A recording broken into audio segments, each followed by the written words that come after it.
Kalau kita ilustrasikan ke dalam gambar, akan diperoleh gambar seperti ini 12. Nah, 1 sebagai kutub negatif, jadi logamnya sebagai kutub negatif, 1 logamnya sebagai kutub positif. Untuk menentukan mana yang negatif, mana yang positif, kita bisa lihat tabel potensial elektroda standar.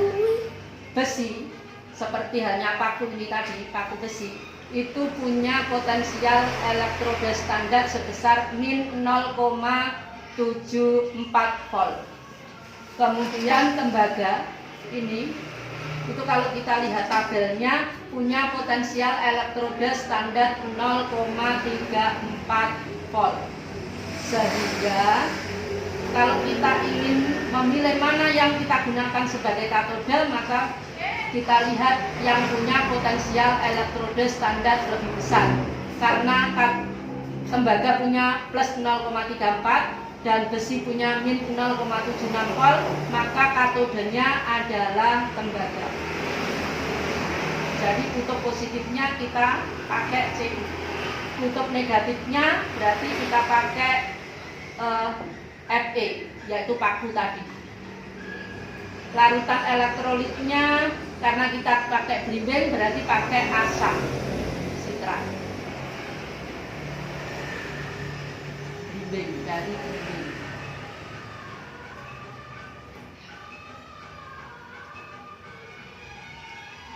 Reaksi di katoda, yaitu terjadi reaksi reduksi yang menerima elektron. Elektron itu berasal dari mana? Dari reaksi oksidasi paku.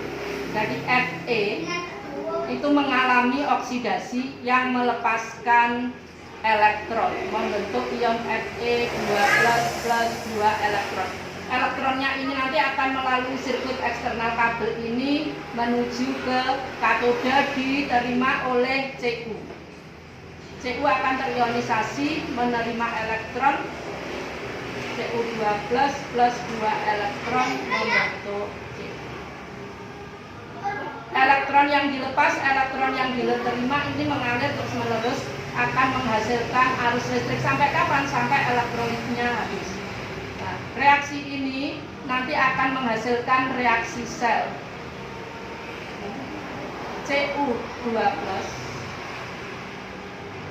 plus Fe menghasilkan Cu plus Fe2+. Jadi dari reaksi redoks antara katoda dan anoda.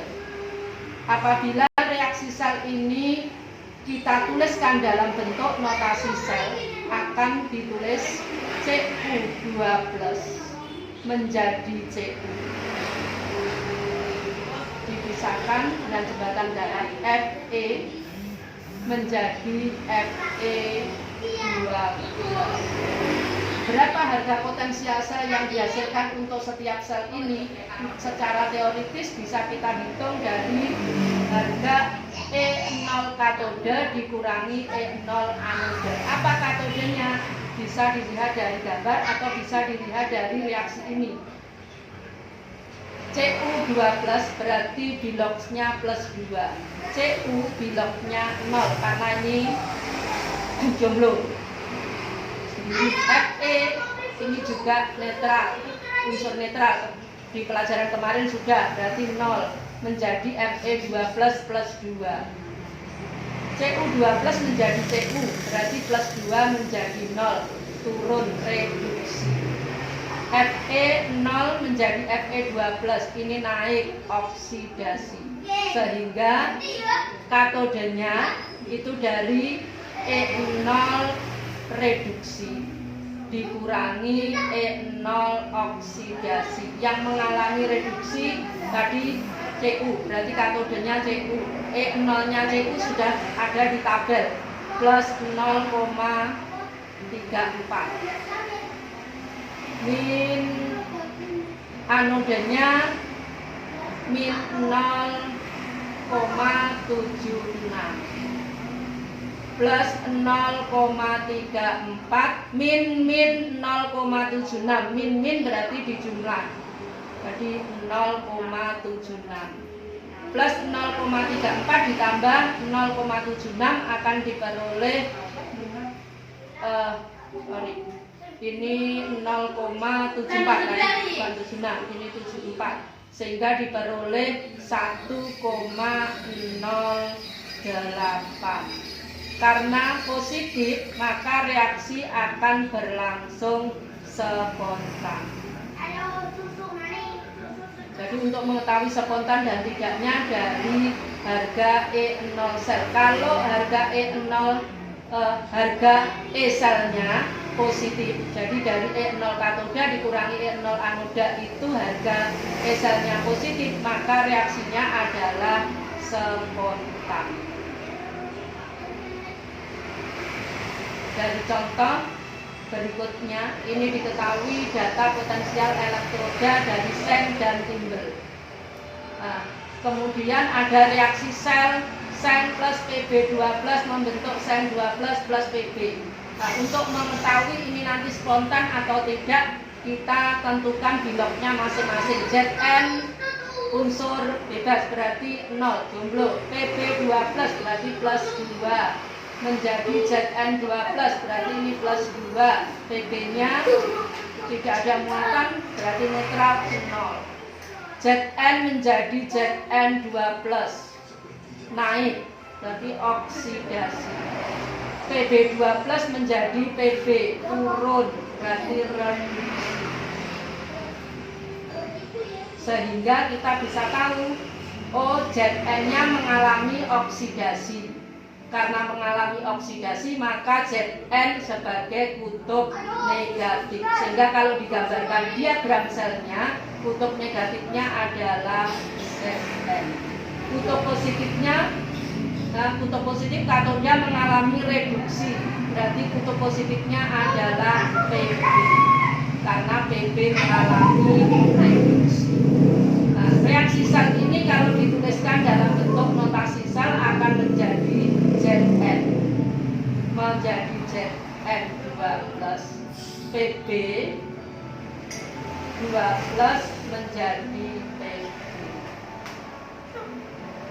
Berapa harga potensial selnya nanti dihitung dari E0 katoda dikurangi E0 anoda. Katodenya sudah diketahui tadi mengalami reduksi, berarti katodenya adalah Pb. Anodanya adalah Zn. Maka E0 Pb nya min 0,16 min 0,76 punyanya Zn, min 0,16 min ini jadi plus 0,76. Min 0,16 ditambah 0,76 akan diperoleh plus 0,60 volt. Karena ini positif, maka reaksi berlangsung spontan. Demikianlah cara kita menentukan mana katode, mana anode, kemudian reaksi berlangsung spontan, reaksi berlangsung tidak spontan, bagaimana reaksi di dalam katoda, reaksi di dalam anoda, kemudian reaksi selnya sehingga terbentuk sel volta yang mampu mengubah energi kimia menghasilkan energi listrik. Kalau reaksinya tidak spontan, ini nanti tidak bisa nyala. Berarti kita milihnya katoda dan anoda enggak tepat. Untuk belajar lebih lanjut tentang reaksi sel, kemudian diagram sel, notasi sel, menghitung harga potensial sel, dan menyimpulkan reaksi spontan atau tidak spontan, kalian kerjakan LK 2.2. Selamat belajar dan mencoba. Tetap belajar dan tetap semangat. Sampai ketemu lagi.